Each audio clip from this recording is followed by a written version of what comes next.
Alright, welcome back Annie and everybody. This is Lynn and Otter, here to do another episode of One Last Night. Last we left off, we just got reunited once again with Alistair. And let's see if he's going to be kind to us if our history was less than kind.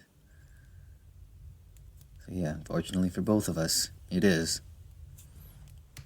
Let me just step out.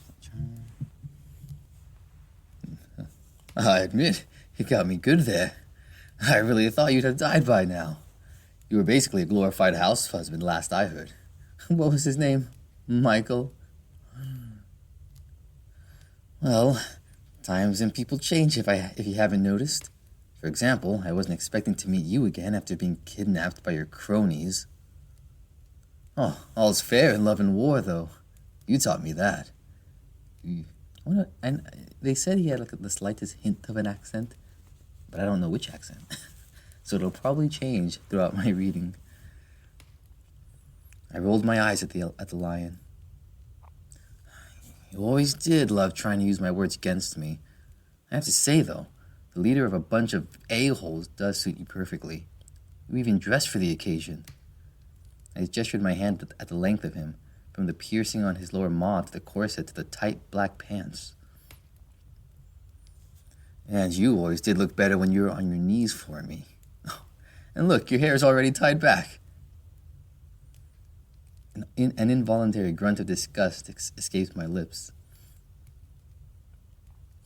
How have you been, though? I thought you and that wolf were doing quite well. Did he leave you already, or did he die to get away from you? Either way, I see you move on fast. He gestured vaguely to the bat next to me, the seething in my chest reaching an apex as I struggled to contain it. He's out there. I just need to find him. Oh, still as delusional as ever, I see. Your devotedness would almost be inspiring if it wasn't so sad. And how about you? Still all alone as ever, trying to make yourself seem important? I see that's why you surrounded yourself by a bunch of nobodies. If not you, they'd easily find some other crap show to worship. In case you forgot, you're replaceable. Ouch. Dorian, maybe you should do a little bit of the sucking up. He does have a lot of power over you right now. I could see the twitch in Alistair's eyebrow at my words. Direct hit. Before he could break the facade, however, a hand set itself on his shoulder. Sir. I'd nearly forgotten about the other people in the room, whispering confusedly to each other and trying to figure out what was going on. I wanted to look at Xavier, but my eyes fixed themselves on Alistair's assistant instead. I'd only ever met one payless cat in my life, and I wasn't ever going to forget him. He looked significantly different now, though. I remember his features being perfectly symmetrical once, but now he was scarred. A jagged streak ran its way down his cheek while the other was straight down his face, crossing over his now unseen eye. What was strange, though, was that they were distinctly burn scars.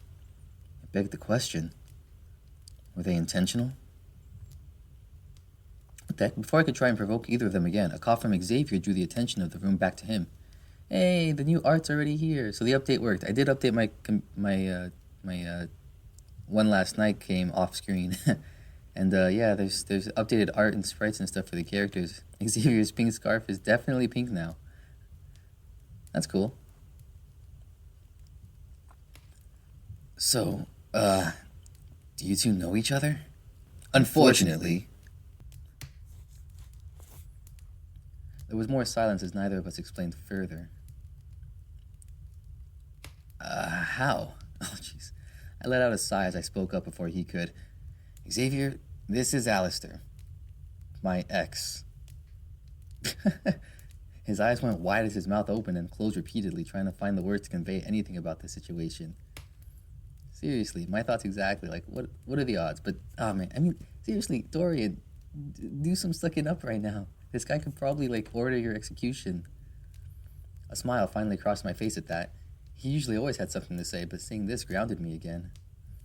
I found myself grateful for his presence. Even tied helpless and kneeling on the ground, he found a way to help. Sorry about that unexpected little part of the show, everyone. Alistair's voice commanded everyone's gaze once more, the showman's inflection to doing its well-practiced job.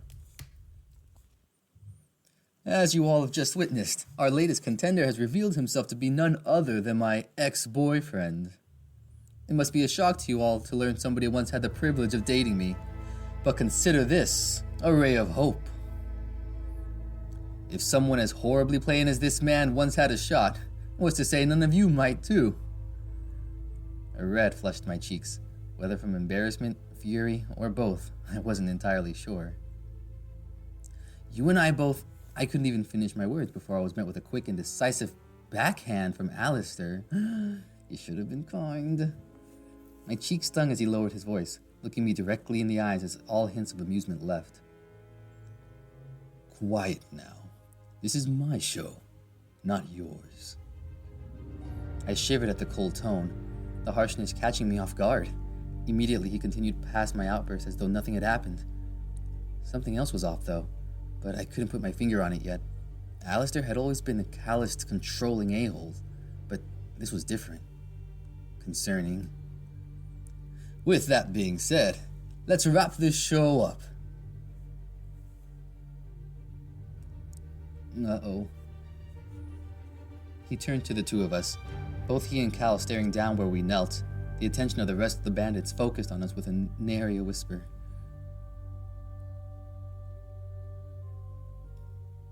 The music got intense suddenly, and I'm digging it.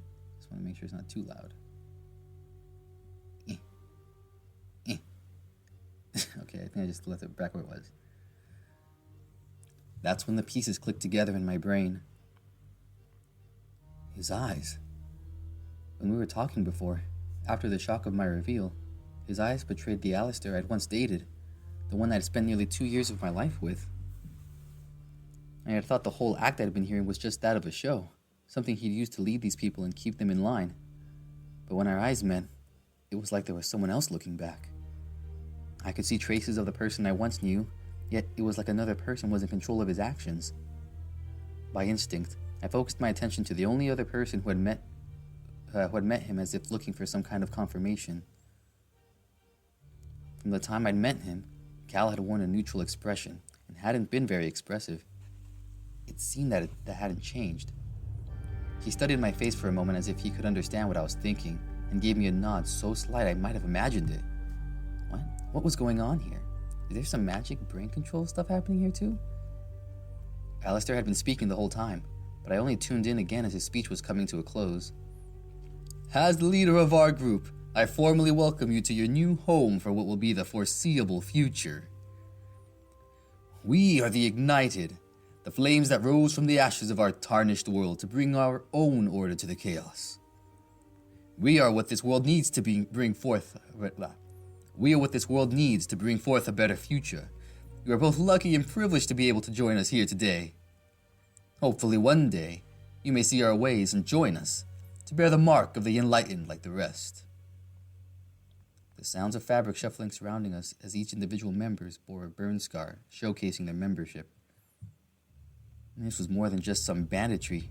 These people were freaking insane. It was nearing cult territory, and that thought alone was terrifying. You're always going to find that in the apocalypse. More so by the fact that we were their prisoners. May the fates deal your hand wisely.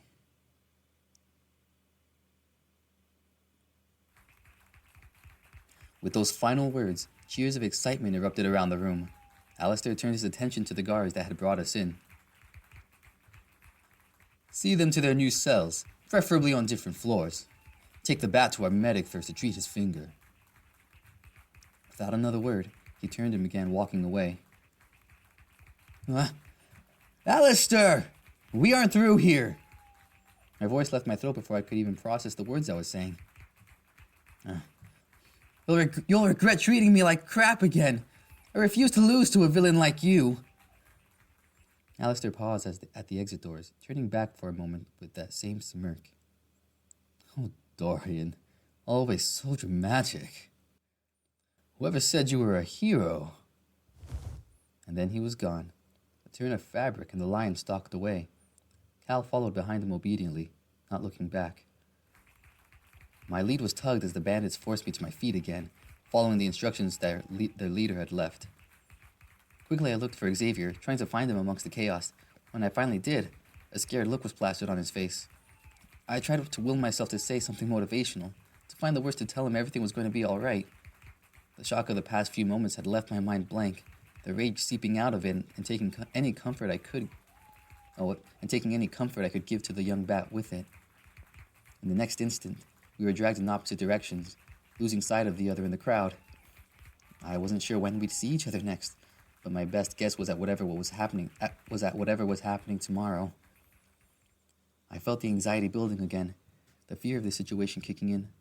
Most of all, what I felt was guilt at not saying anything to Xavier. But if I didn't have hope for the future myself, what was the point of lying to him? Oh boy.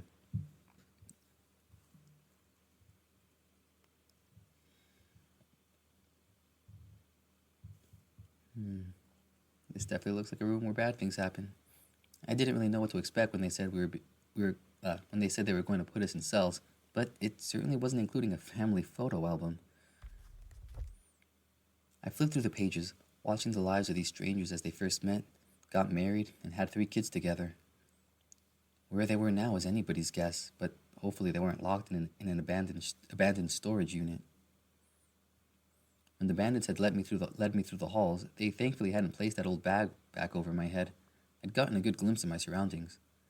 It looked like we were residing in one of those self-storage facilities, each room serving as a bedroom, a cell, or their intended purpose of a storage. It was impossible to know what kinds of things had gathered here over the years, but there were enough I saw in my walk to distract myself a bit. The cell they had thrown me in had box after box of pictures from various families, illuminated by the small lantern they had given me to see.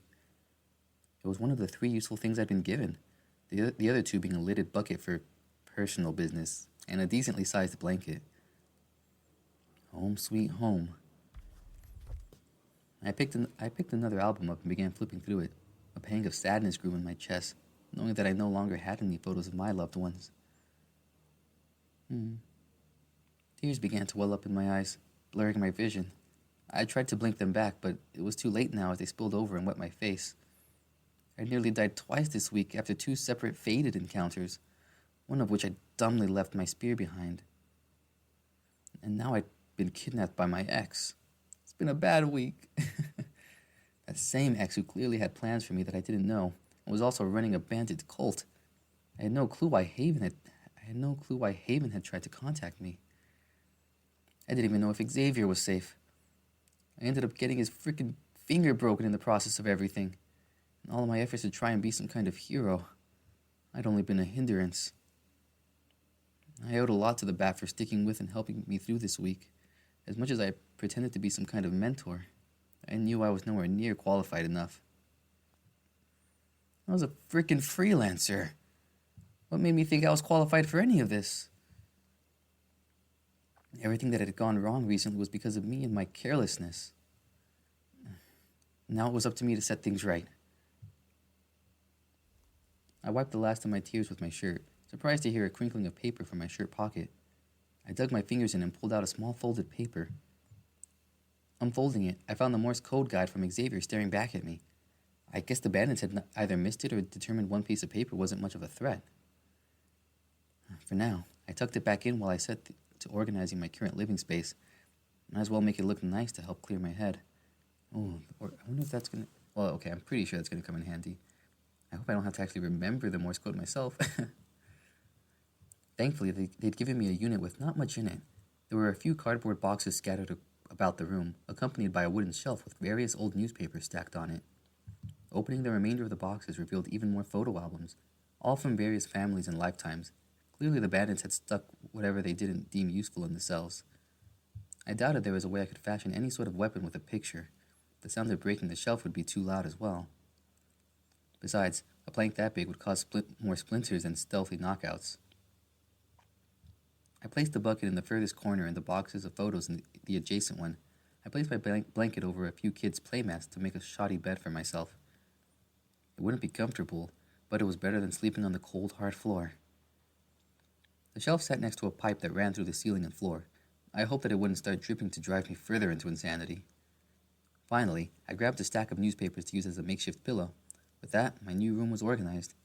Even rearranging the few things that I had to work with had cleared my head a bit, which meant it was time to do the same thing with my thoughts. This wasn't the first time things had gone to crap for me, and I doubted it'd be the last. There were plenty of unanswered questions rattling through my head. So, let's organize. The best thing I could do was to break the thoughts down into categories and go over them individually. Alright, what do we got to work with here? Makes sense to start with Alistair, honestly. That's the biggest, most pertinent threat. Alright. My ex-boyfriend runs a cult, is something few people get to say in their lifetimes, and somehow I ended up being one of them. I felt that familiar anger that accompanied thinking about Alistair begin to surface once more, threatening to overwhelm me.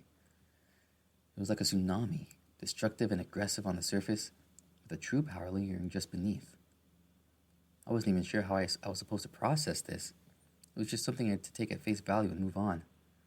While it was true we hadn't seen each other in years, in the time we had gotten to know each other and even lived together, it had never seemed he would go this far. He always seemed like a genuine guy, outgoing to make people comfortable and caring to all the strangers he met. From what he told me from when we were together, Alistair had been raised in an orphanage and took on the big brother role while he lived there. Hold on, some water. Did they give me any water in this cell? Oh yes, there's a bottle.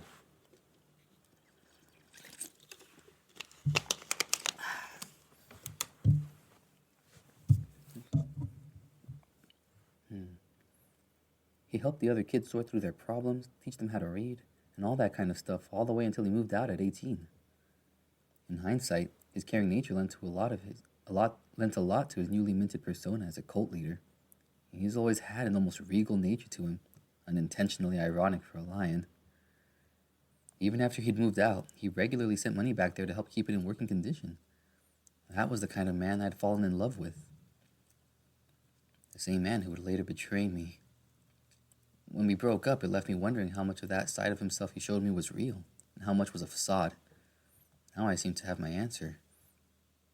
Yet, a thought in the corner of my mind still nagged at me. This wasn't like him. Alistair was a douchebag, but he wasn't some villain. There had to be more going on here. He could have changed since we last spoke, and I know for a fact the apocalypse changes people.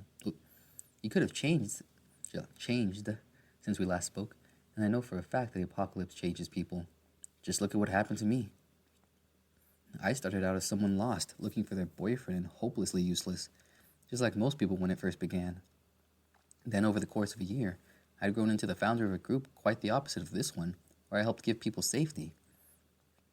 I'd fought monsters and won, broken through barriers of myself I didn't even know were there, starting to slowly turn into the hero I had always fantasized about being. Granted, I owed all that to Marshall. I used him as my motivator to get through this, often asking myself what he would do. In the end, it changed me a lot in unexpected ways. But Alistair, would he have gone this far off the deep end? I had no idea what his motives were, and it scared me. What does Alistair want? I thought back to our encounter earlier, how his eyes seemed so wrong. It was like an entirely different person resided there, yet I could see the traces of the person I once knew. It bothered me in a way I couldn't quite describe, just another mystery I had to uncover. Rounding out my thoughts of the encounter, they'd brought up whatever the event of Wonderland was multiple times. Alistair had put quite the emphasis on the entertainment value of the spectacle. That worried me. It had been impossible to glean any specifics from their vagueness, an effort I'm sure was intentional, except that we were the final two they needed to run it. Whatever the spectacle was running somehow...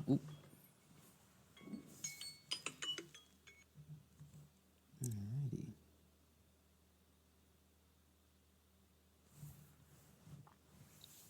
Whatever the spectacle that was running tomorrow, the prisoners they'd been gathering were the contestants, and this blatantly wasn't their first rodeo. Yeah, so... that's gonna be interesting. That's what I figured. I hope these guys haven't seen Squid Game. But in the meantime, that's gonna have to be it for now. Thank you guys for tuning in for another episode of One Last Night. We're gonna have to continue with these thought patterns next time. Oh, Hope you guys have a good day, good night, good evening, whatever time it is for you.